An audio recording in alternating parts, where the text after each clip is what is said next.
Quiero pedirles que busquen sus Biblias en Daniel, capítulo 1, Daniel capítulo 1. En el año tercero del reinado de Joacim, rey de Judá, vino Nabucodonosor, rey de Babilonia, a Jerusalén y la sitió. Y el Señor entregó a sus manos a Joacim, rey de Judá, y algunos de los utensilios de la casa de Dios, los llevó a la tierra de Sinar, a la casa de su Dios, colocando los utensilios en la casa del tesoro de su Dios. Entonces el rey mandó a Aspenaz, jefe de sus oficiales, que trajeran de los hijos de Israel a algunos de la familia real y de los nobles, a jóvenes en quienes no hubiera defecto alguno, de buen parecer, inteligentes en toda rama del saber, dotados de entendimiento y habilidad para discernir, y que tuvieran la capacidad para servir en el palacio del rey. Y le mandó que les enseñara la escritura y la lengua de los caldeos.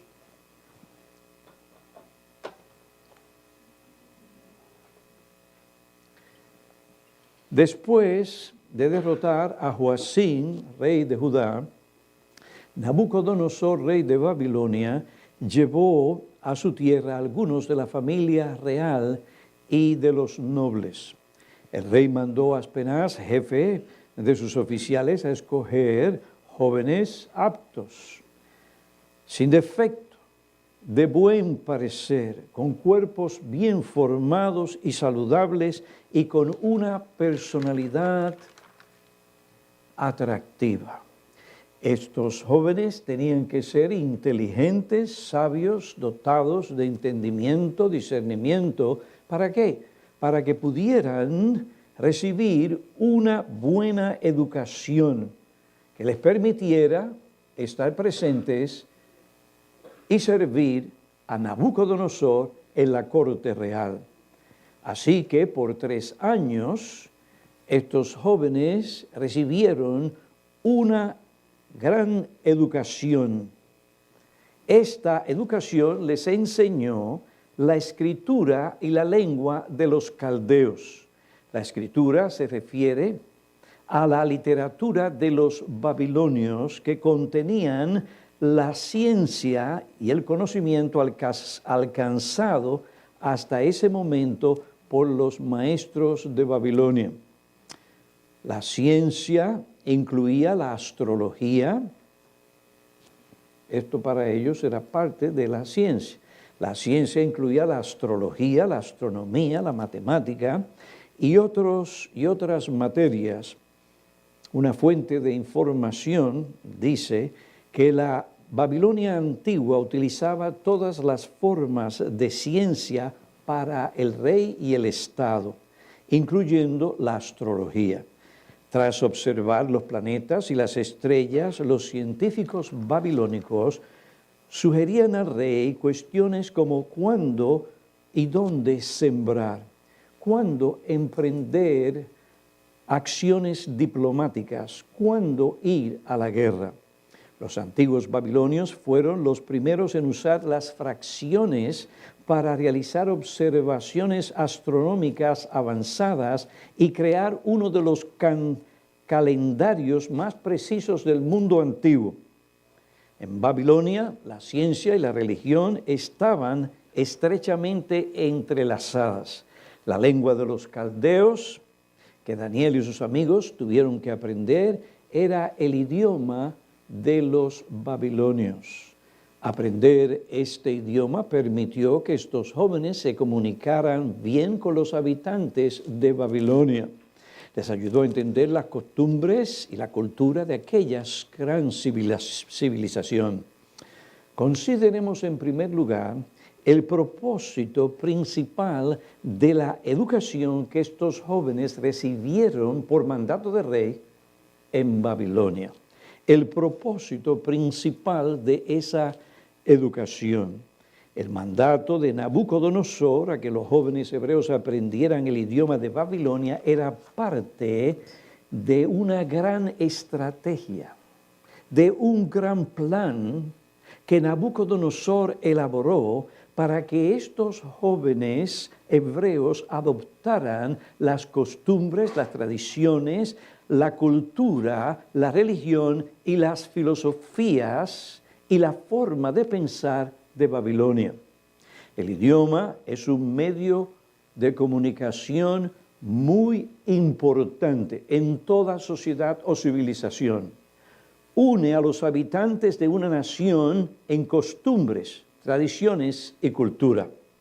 La educación y el idioma de Babilonia y los privilegios que recibieron estos jóvenes eran necesarios ¿para qué? Para ganar el corazón y la lealtad de ellos, para que sirvieran, claro está, a Nabucodonosor. Por tanto, él no era el rey. Por otra parte, haber sido escogidos para recibir esta educación y servir en el palacio, concedió a estos jóvenes grandes privilegios, cosas inimaginables, los cuales a la misma vez se convirtieron en grandes incentivos y tentación para ellos abandonar sus creencias religiosas y adoptar otras más a tono con la tradición de Babilonia. Seguir el curso trazado por el rey Nabucodonosor concedería a estos jóvenes una gran educación en los centros educativos más altos y privilegiados de la nación, sin tener, esto es lo más que me gusta, que pagar un solo centavo. Además, formarían parte de los círculos sociales de gran distinción en la alta sociedad. No tendrían que preocuparse por su condición económica, ya que la provisión del rey, como el oficio que ellos ocuparían en la corte real, les servía como garantía de todas las cosas necesarias y buenas de esta vida para vivir. Les proveería abundantemente de las cosas buenas de la vida. Filete Miñón se quedaba corto. Cuando ellos hacían así, ya. ¡Ay, qué sabroso! Bueno, tal vez tú y yo no sabemos de esto. A mí me invitaron una vez y me dieron un suculento manjar. ¡Wow! Ahora entiendo yo lo que riquitos comen. ¡Qué exquisito! Pues estas cosas proveerían para estos jóvenes aquello que ellos necesitarían para ocupar un lugar de autoridad y de influencia sobre el resto de los israelitas en exilio. Si estos jóvenes servían fielmente al rey, su condición social y económica progresaría, estaría garantizada, y su riqueza e influencia y también su poder aumentarían. Todas estas cosas permitirían que estos jóvenes gozaran plenamente de los placeres de esta vida. Y detrás de la educación, la lengua, los privilegios, la buena vida, los placeres, Nabucodonosor quería convertir a estos jóvenes en súbditos leales de su reino pagano. Por otra parte, Nabucodonosor procuraba usar la influencia, el ejemplo y la lealtad de estos jóvenes para unir al resto de los israelitas en exilio a ¿qué? Unirlos a las costumbres, a las tradiciones, a la política, a la cultura y la religión de Babilonia. Inteligente.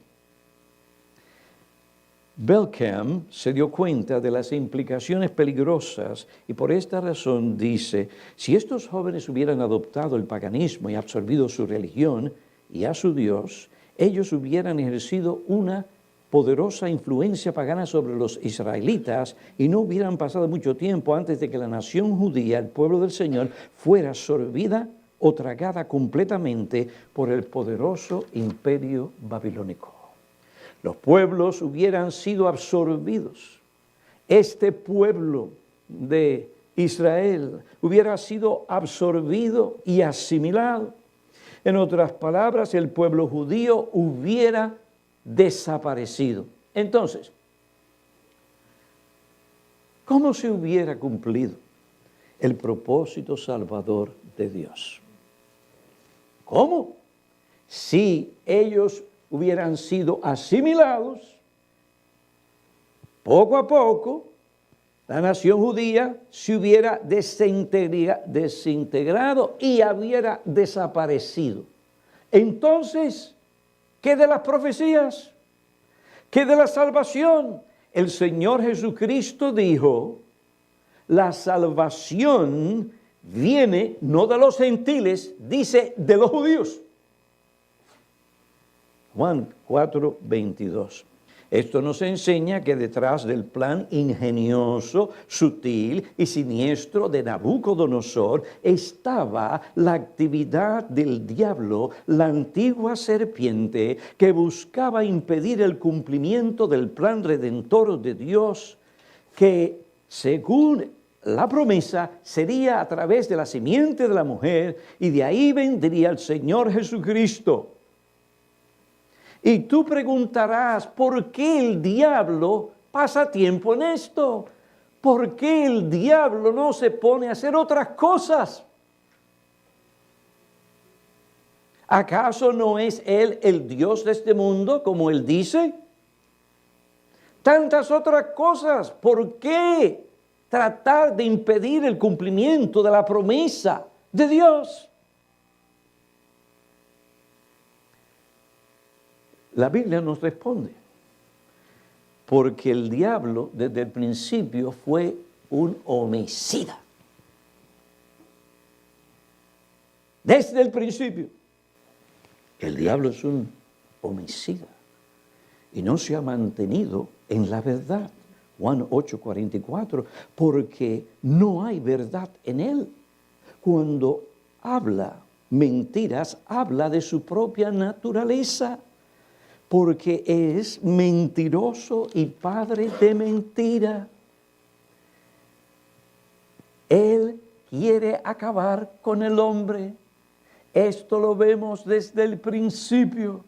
La serpiente engañó a la mujer sedujo a su marido. Hay ocasiones propias para una mujer seducir para bien a su marido. Pero aquí el diablo estaba obrando en ella y ella sedujo a su marido a pecar. ¿Y qué había dicho Dios si el hombre pecaba? El día en que pecas o pecaras, morirás. El día en que tú pecares, morirás. ¿Y qué método usó Satanás y sigue usando él para engañar a las personas? Para que el propósito de Dios no se cumpla. Pues lo acabo de decir. Él engaña, él miente.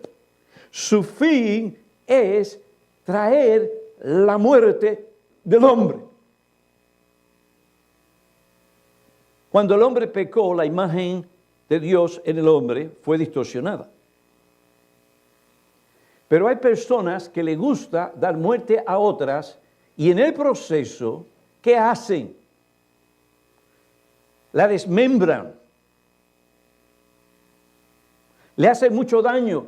¿Usted oyó de la descripción de aquella madre de lo que le hicieron a su hija? No bastó violarla, sino que tenían que darle golpes y desfigurarla. Detrás de eso no era una mente demente, era el diablo que odia al hombre. Desde el principio. ¿Por qué odia al hombre? Porque el hombre es imagen de Dios. Ustedes ven todas esas computadoras, ordenadores, tecnología y todas esas cosas, y cada día uno dice, wow, ¿a dónde hemos llegado? ¿A dónde tal vez vamos a llegar? Todo eso es porque el hombre no es una cucaracha, no es un mono. Nadie ha podido probar que el mono tiene suficiente, yo creo que los animales tienen cierta inteligencia, pero tanta inteligencia para llegar a crear lo que se ha creado en tecnología. No, el hombre aún refleja, aunque una imagen distorsionada refleja la imagen de Dios. Refleja bondad, refleja cierto amor, refleja cierto cariño, refleja esto, aquello y lo otro, refleja inteligencia, y el diablo odia todo eso. ¿Y qué es lo que hace? Engaña, miente, y la gente se lo cree. Prefieren oír y creer la mentira que adorar, que aceptar la verdad y adorar adorar a Dios. El diablo no quiere la salvación del hombre, porque el diablo odia al hombre, porque el hombre es imagen de Dios. El diablo te odia, te engaña, y tú eres una presa fácil. Por eso es que tú no has venido todavía a Dios, porque sigues creyendo la mentira y prefieres adorar al Dios que tú has creado en tu mente y no el verdadero y único Dios.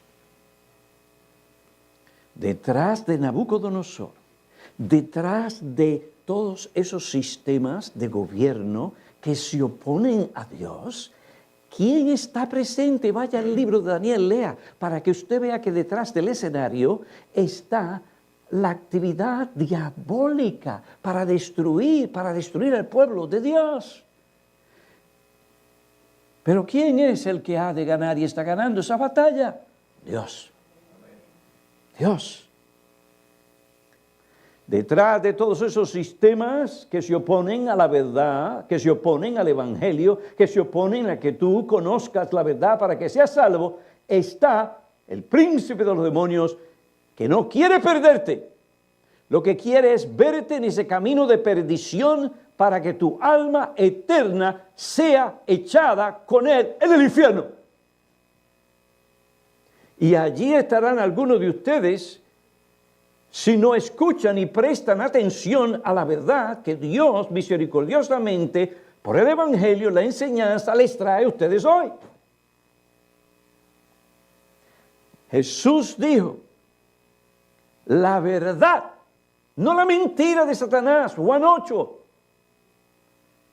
os hará libres, verdaderamente libres. Usted puede estar en un calabozo cantando al Señor y allí, esperando el día de su muerte, estará libre.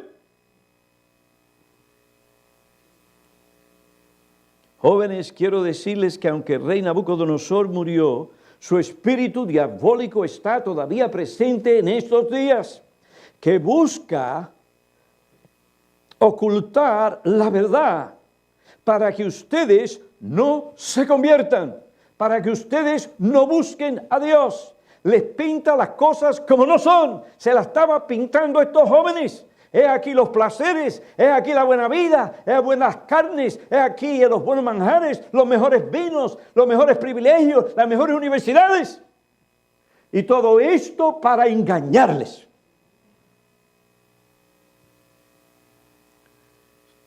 Para que ustedes no se conviertan. La segunda epístola a los Corintios, capítulo 4, 3 dice, y si todavía nuestro evangelio está velado, está oculto, para los que se pierden está velado, en los cuales el Dios de este mundo ha cegado el entendimiento de los incrédulos para que no vean el resplandor del evangelio de la gloria de Cristo, que es la imagen de Dios. Ustedes quieren ser más sabios que los demás que dicen ser sabios. Comiencen en el temor de Dios, comiencen en la verdad que Dios da en su palabra. Y se van a dar cuenta que ustedes están siendo programados, están siendo engañados. Ustedes no son tan libres como piensan que lo son. es decir, de aquellos que todavía no están en Cristo, que no han conocido la verdad, porque Cristo es la verdad. Él vino a proclamar la verdad. Toda la verdad se encuentra en Él aún y especialmente la verdad salvadora. La verdad que te librará de las astucias, estrategias, tácticas del maligno, sus engaños y sus mentiras. Y esto es poderoso. ¿Cómo es posible que tanta gente, tantos jóvenes hayan sido engañados por Hitler? Vaya, vean las películas, los documentales, para que vean cómo Hitler agarraba a los muchachos, se los llevaba, se los quitaba a sus padres y allá los adoctrinaba a diestra y a siniestra. Y todo eso para engañar. Ahora, Nabucodonosor tiene un plan. Putún tiene un plan.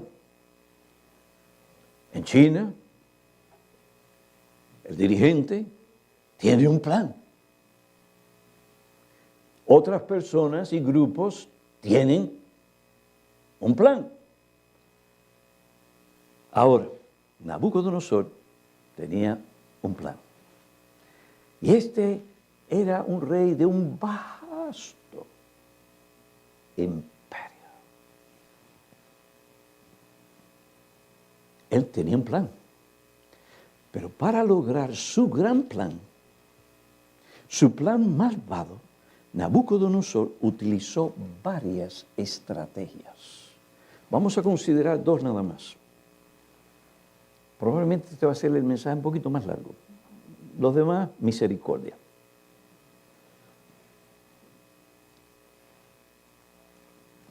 Estas tácticas eran ingeniosas, sutiles.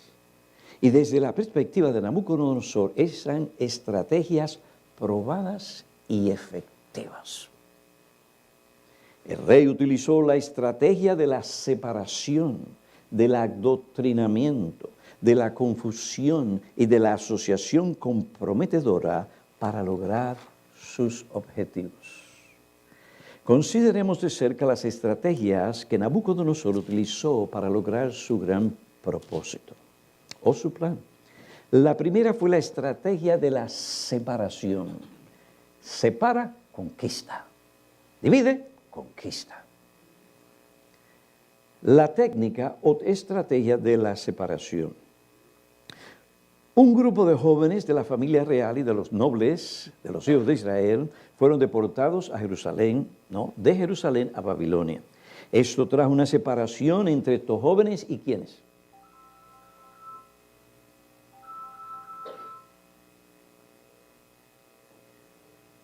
Ese es el énfasis, la línea para enfatizar, es separación.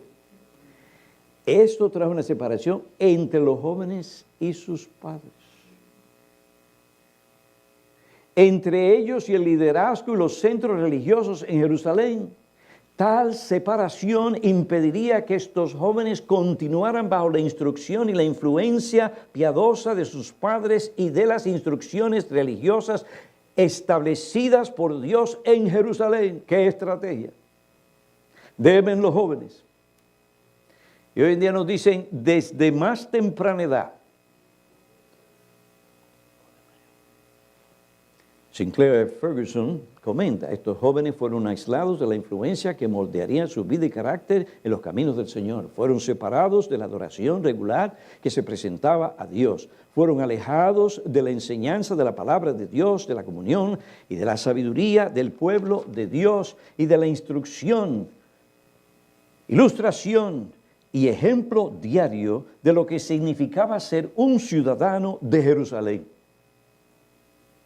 Separados o aislados del horno de la piedad, el rey anticipaba que las últimas ascuas moribundas de la verdadera fidelidad al Señor murieran. ¿Y cuál es la estrategia que actualmente utilizan algunas naciones para poder ejercer su control sobre sus ciudadanos? ciudadanos y evitar que ellos lleguen a adorar y servir al verdadero Dios y ser miembros de la iglesia del Señor Jesucristo. Estas naciones o grupo de personas que no temen a Dios utilizan la estrategia de la separación. Establecen centros infantiles y docentes controlados por el gobierno donde los niños, adolescentes y jóvenes pasan muchas horas fuera de sus hogares en un lugar donde no se permite la enseñanza de la palabra de Dios ni aún orar. Y en algunos sitios ni en los deportes se puede orar. Establecen leyes y promueven actividades que socavan la influencia de los padres.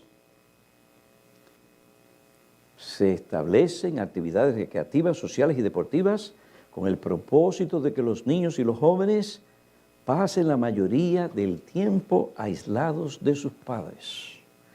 Algunas escuelas dan demasiadas tareas que reducen el tiempo que los hijos deberían estar con sus padres para que sus padres, por medio de su influencia, de su guía, de su instrucción, formen el carácter y la manera de pensar de estos hijos según la voluntad de Dios. Ahora entiéndase, no condenamos el recreo, el entretenimiento, los deportes y los juegos sanos que hacen bien a la mente y al cuerpo humano. Pero debe haber moderación en cuanto al tiempo que se da a estas cosas para que de esta manera los padres estén con sus hijos y ellos que tienen la autoridad, que no tiene el gobierno ni el Estado, y ellos que tienen el tiempo o deben sacarlo porque tienen hijos, ellos puedan enseñarle a sus hijos los mandatos divinos, la enseñanza bíblica, la verdad. Y sus hijos puedan ver el ejemplo de estas cosas en sus propios padres. Esto no sucede cuando los hijos están aislados, cuando los padres todo lo que están pensando es: ¿cuánto voy a proveer? ¿Cuánto voy a trabajar? Tengo mi mente totalmente entregada a este asunto y están pensando solamente en las cosas de este mundo y se entregan y al final, ¿qué es lo que tienen? En su casa. Tienen piscina, tienen casa, tienen Mercedes, tienen esto, tienen lo otro, bla, bla, bla, bla, bla. ¿Y qué tienen de familia? Nada.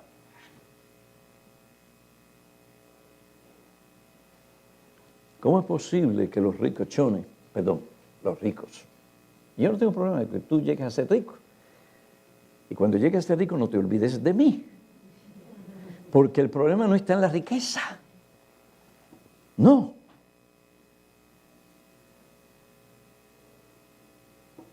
Todas las cosas tienen su momento y su tiempo.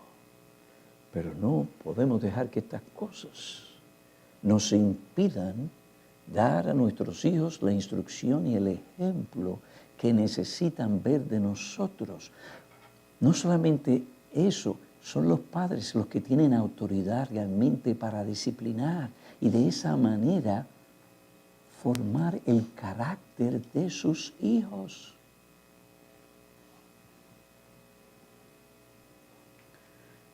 La instrucción piadosa requiere tiempo y todo en el hogar debe ser dirigido por los padres de tal manera que sus hijos consideren e interpreten todo aspecto de su vida desde una perspectiva teocéntrica y según las enseñanzas de la palabra de Dios.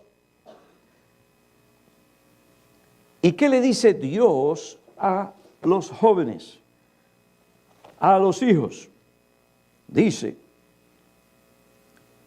Proverbios 6:20, hijo mío, guarda el mandamiento de tu padre y no abandones la enseñanza de tu madre.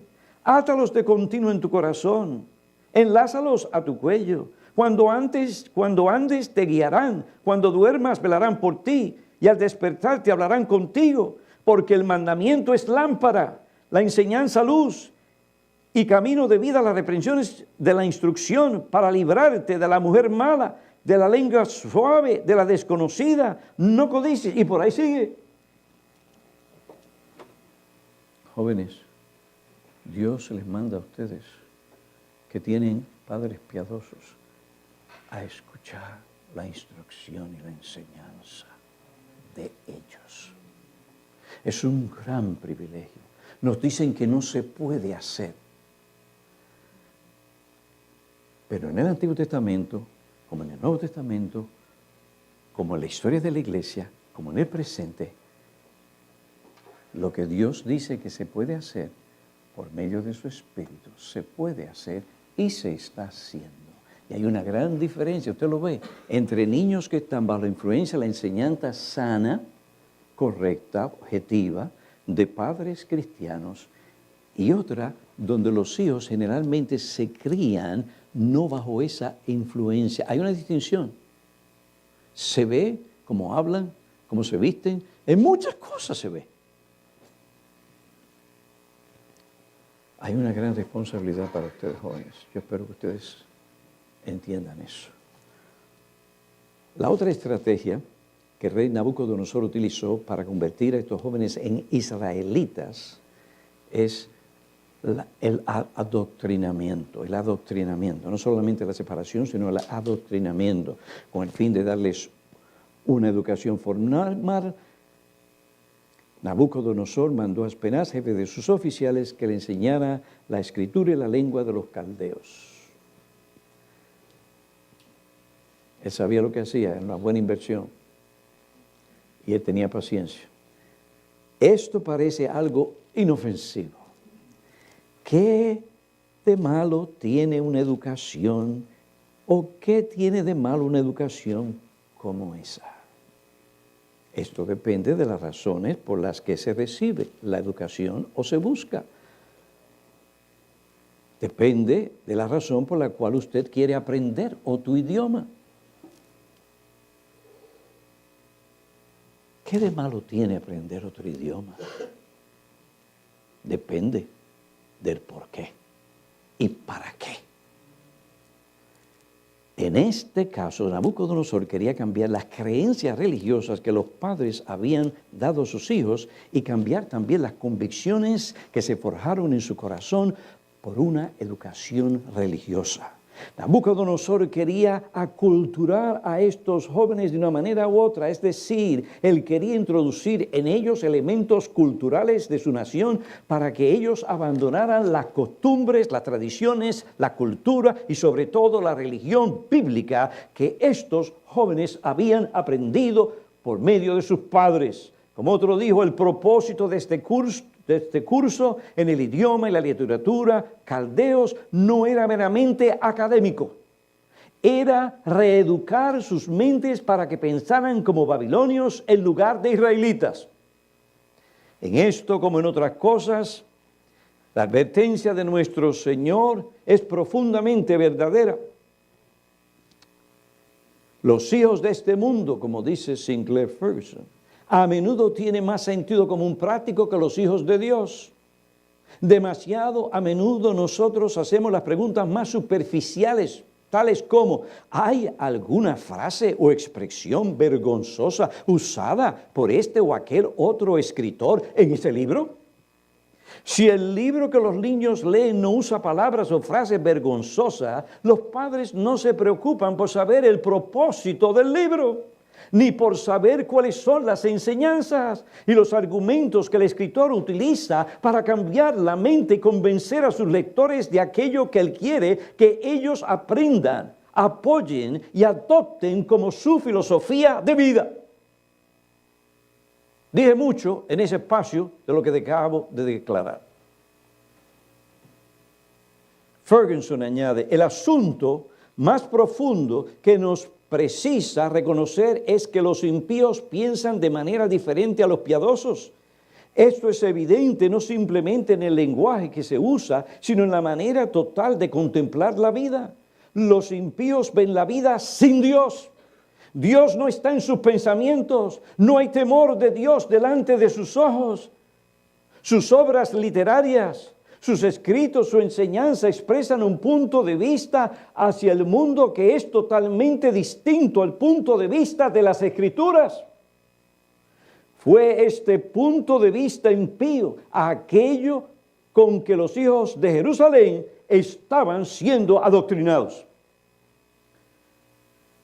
El propósito de la educación en Babilonia era adoctrinar.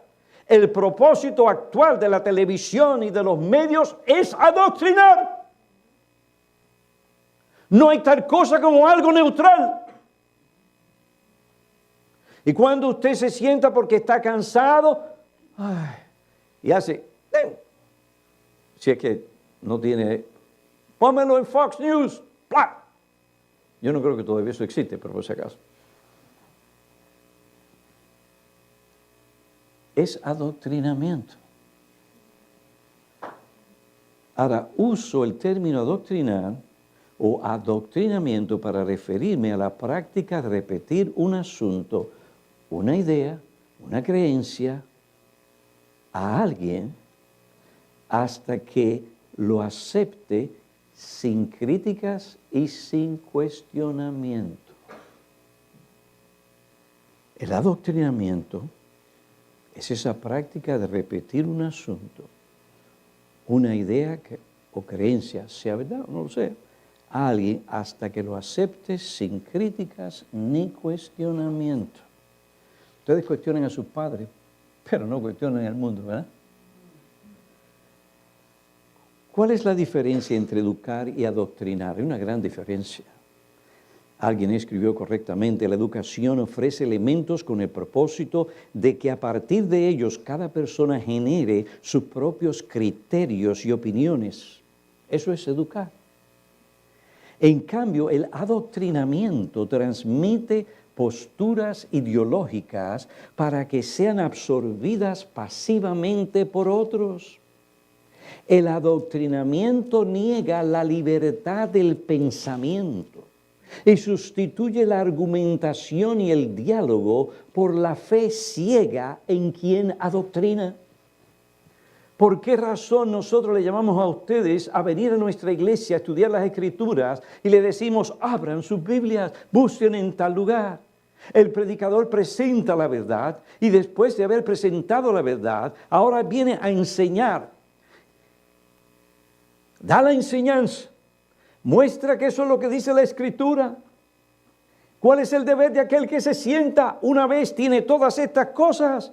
Y si quiere indagar más también y profundizar más, mejor. Es para que llegue a sus propias convicciones. Pueda pensar y estas cosas se conviertan en esa verdad que controla el corazón, la vida y la ambición en la vida.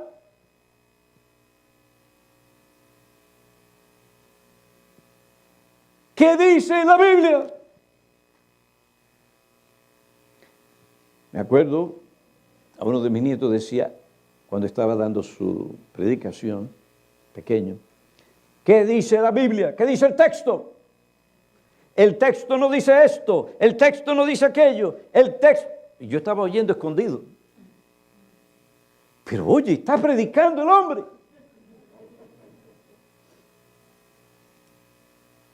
Estaba haciendo lo que un predicador debe hacer. El texto no dice esto, aquello, dice esto.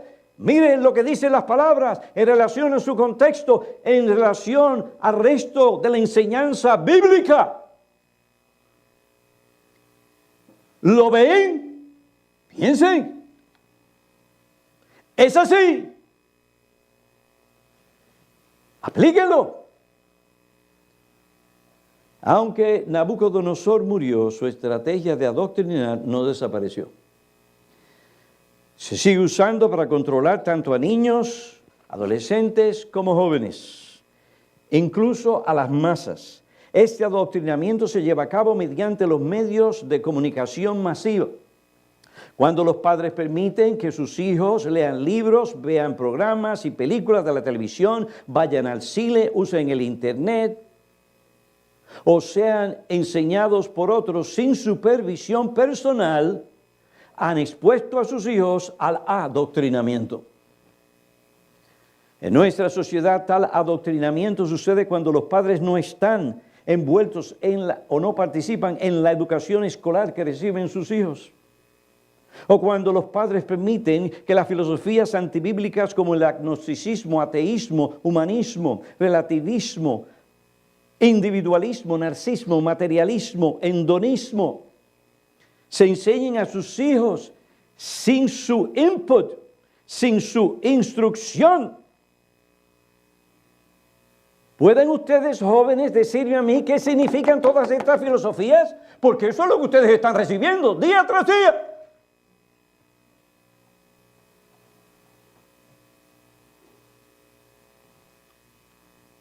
Este adoctrinamiento ocurre cuando los padres no se interesan por investigar cuáles son las perspectivas y el propósito de los libros, las revistas, etcétera, que sus hijos leen.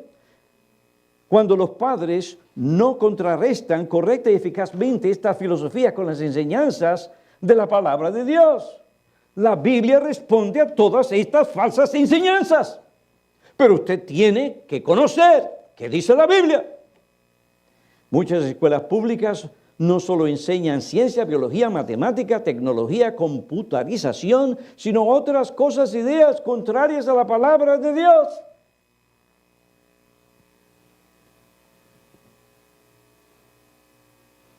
Hay jóvenes, hay adultos que están convencidos que un hombre debe y puede, si se pone algunas hormonas o no sé qué, estar en los deportes y competir contra las mujeres. Con razón le están ganando casi todo el tiempo.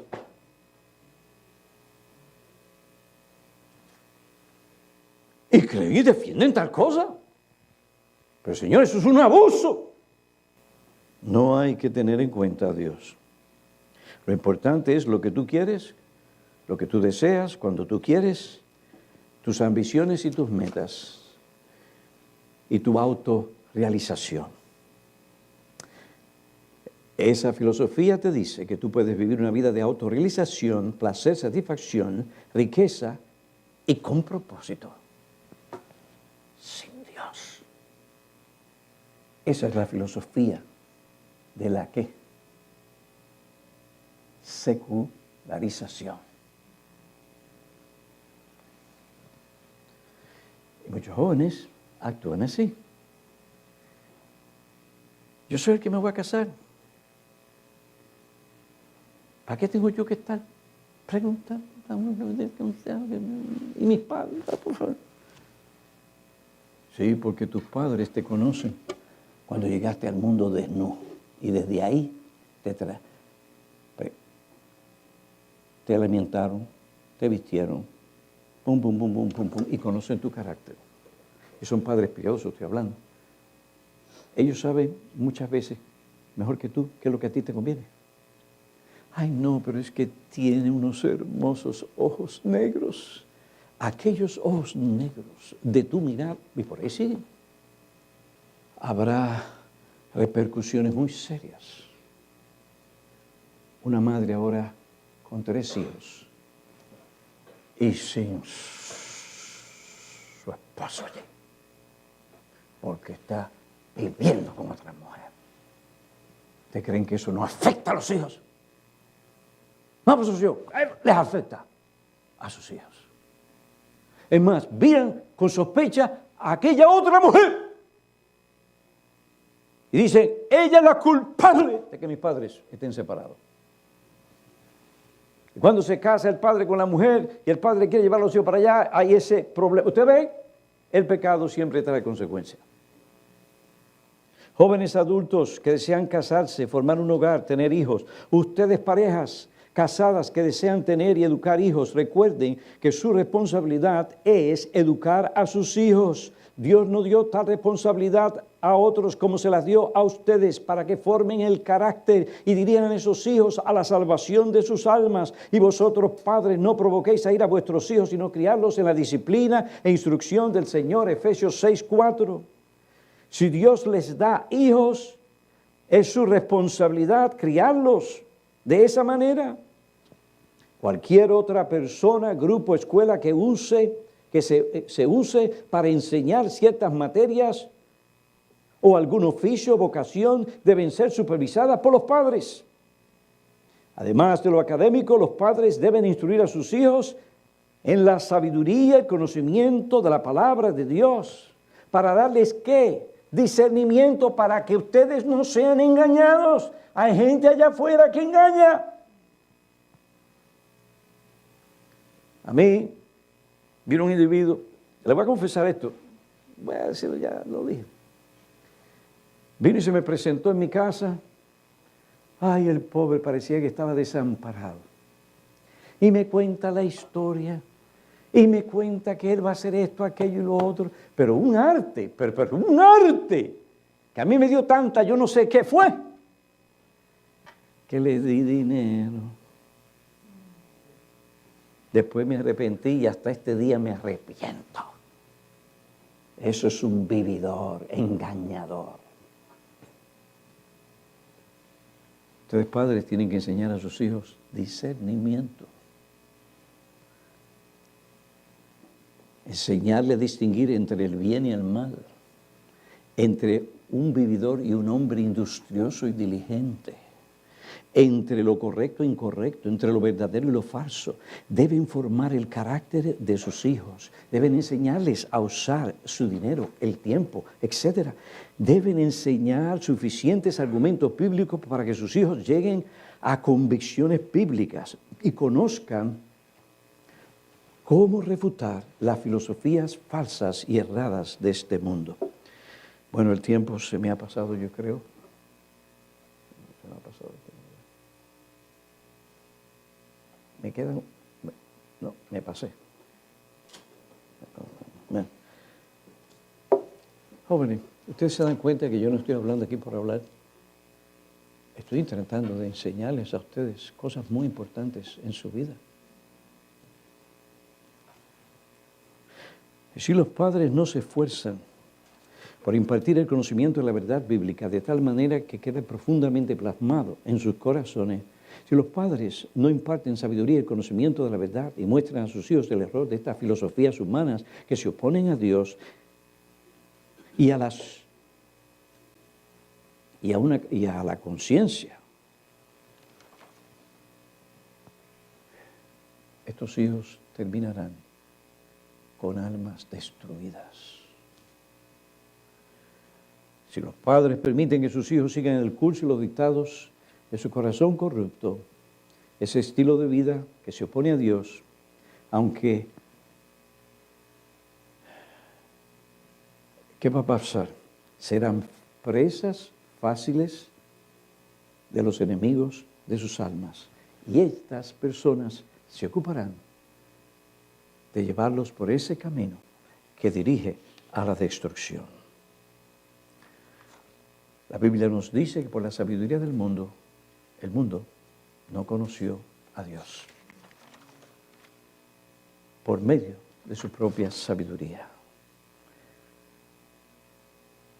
Ya que por la filosofía del mundo el hombre no puede llegar al conocimiento salvador de Dios, entonces es la responsabilidad solemne de aquellos que Dios ha encargado principalmente enseñar a los hijos, que estas personas, los padres, tomen tiempo para enseñarles bien y cabalmente las doctrinas y la teología de la Biblia, que le llevará a estos jóvenes, bajo el poder de Dios, a rechazar estas filosofías para buscar a Dios.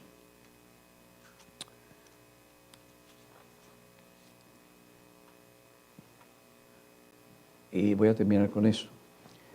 Aun cuando tus hijos sean educados en una escuela cristiana, es importante que tú personalmente estés al tanto de su educación y estés activo impartiendo la sabiduría y el conocimiento bíblico que ellos necesitan para la salvación de sus almas y lo que necesitan para esta vida. Ahora, quiero decirte que si tú no haces estas cosas, tú puedes enviar a tu hijo a la mejor escuela cristiana, donde reciban la mejor educación académica y teológica, que esté en tu comunidad. Pero si tú mismo no te aseguras que la verdad, hasta donde sea posible para padres hacerlo, llegue al corazón de tus hijos cuando ellos reciban el diploma del director de la escuela cristiana. Se lo estarán dando, a pesar de la educación cristiana que recibieron en esa escuela, a un pagano.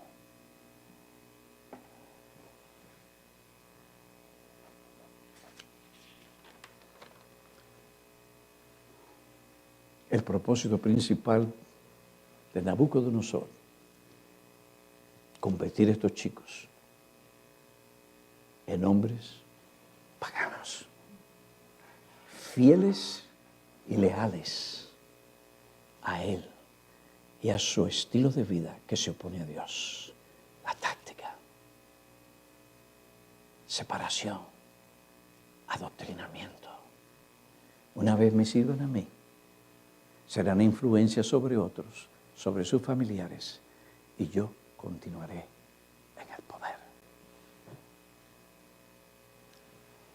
Esperamos, hermanos, esperamos, jóvenes, que ustedes mediten en estas cosas, que piden a Dios sabiduría y la capacidad para hacerlo. Y yo le voy a decir algo, se puede hacer, se pueden tener hijos como Daniel. Estos padres enseñaron a Daniel desde temprana edad, lo llamaron Daniel, Dios juzgará.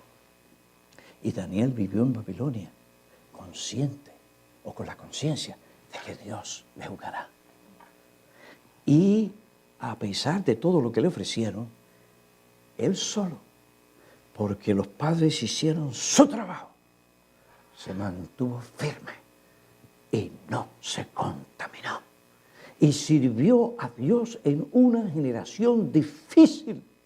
¿Y qué sucedió finalmente? Dios honra a aquellos que le honran. No hubieron hombres tan dichosos, tan hermosos, tan capacitados, tan bendecidos como estos jóvenes.